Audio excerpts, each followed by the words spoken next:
Now I have the great honor of introducing somebody who can address not only the legal elements and underpinnings of a situation, but the moral underpinnings of a situation, because Professor Dershowitz has spent his career making sure that we stay true to the truth, whether it's reflected in law or whether it's reflected in our conscience.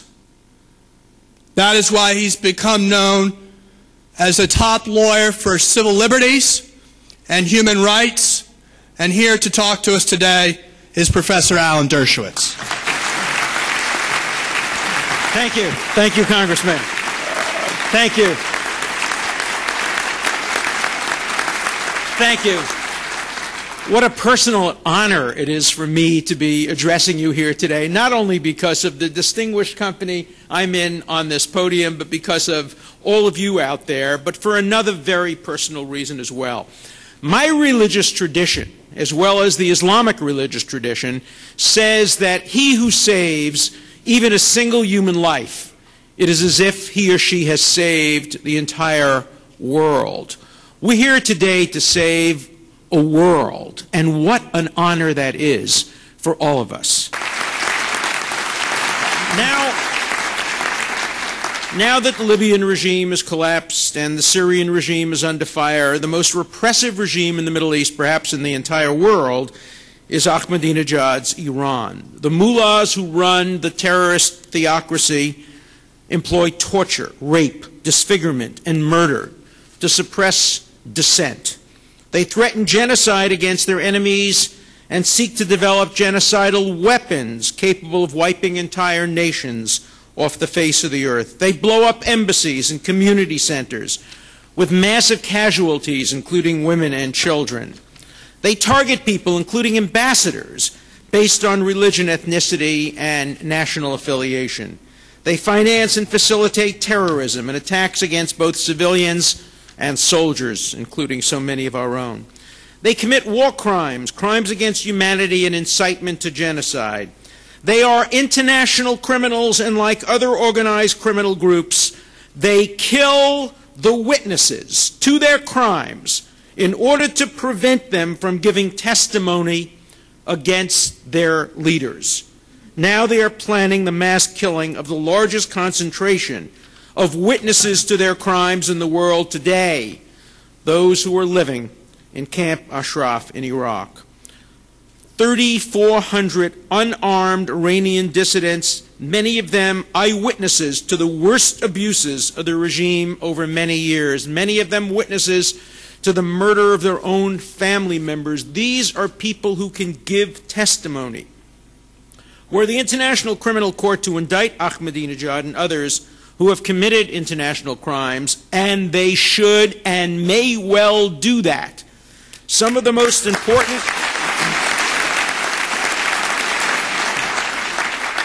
I can tell you that that issue is actively under consideration today. Some of the most important witnesses might come from the 3,400 residents of Camp Ashraf. That is one important reason why the potential war criminals who run the Iranian regime are so anxious to see Camp Ashraf shut down and the witnesses exposed, as one human rights lawyer put it, to quote the tender mercies of Iranian executioners. It is the current intention of the Iraqi government to close down Camp Ashraf the day American soldiers leave, which is at the end of the year. You know that the Iraqi government reiterated that in a memorandum to the European Union.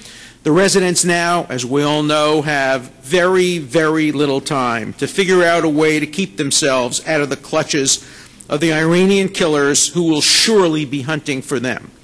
Already dozens have been killed, hundreds wounded by Iraqi soldiers who are unsympathetic to Iranian dissidents. The United States military has granted these dissidents protected person status under the Fourth Geneva Convention, and the UN High Commissioner for Refugees has declared them asylum seekers who are entitled to international protection. But there will be no one to actually protect if Camp Ashraf is closed down and arrangements are not earlier made to provide safe travel and safe haven to them. There are movements afoot to bring a case against Iranian leaders in the International Criminal Court, as I've mentioned. Efforts are underway to try to persuade several nations that are signatories to the Rome Treaty to file charges, including incitement to genocide and the murder of dissidents. If this were to happen, the witnesses who currently reside in Camp Ashraf would secure the additional status of protected witnesses, and the prestige of the International Criminal Court might weigh heavily in favor of assuring that they were not harmed by Iranian killers assigned to keep them from giving relevant testimony. I intend to communicate directly to the Chief Prosecutor of the International Criminal Court and urge him to grant witness-protected status to the potential witnesses who today are in that camp.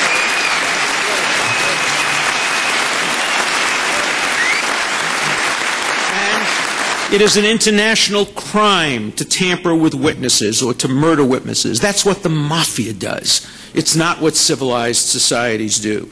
In any event, these 3,400 enemies of Iranian tyranny deserve protection on humanitarian grounds. The actions of the Iranian government and those in Iraq who are toadying up to the mullahs make it clear that these dissidents are potential targets of Iranian mischief. The United States government, which was responsible for disarming them, has the concomitant responsibility to protect them.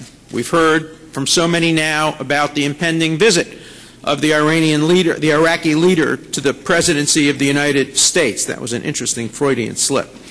If the President of the United States does not demand a change in the Iraqi government's commitment to close the camp, his silence will be taken as acquiescence. And that is so dangerous, silent acquiescence. One excuse, as we all know, offered by those who would not protect the inmates is that they are members of the MEK, which was once, a decade and a half ago, designated, mistakenly in my view, by our government as a terrorist group. This was the first, quote, legal point listed by the Iraqi government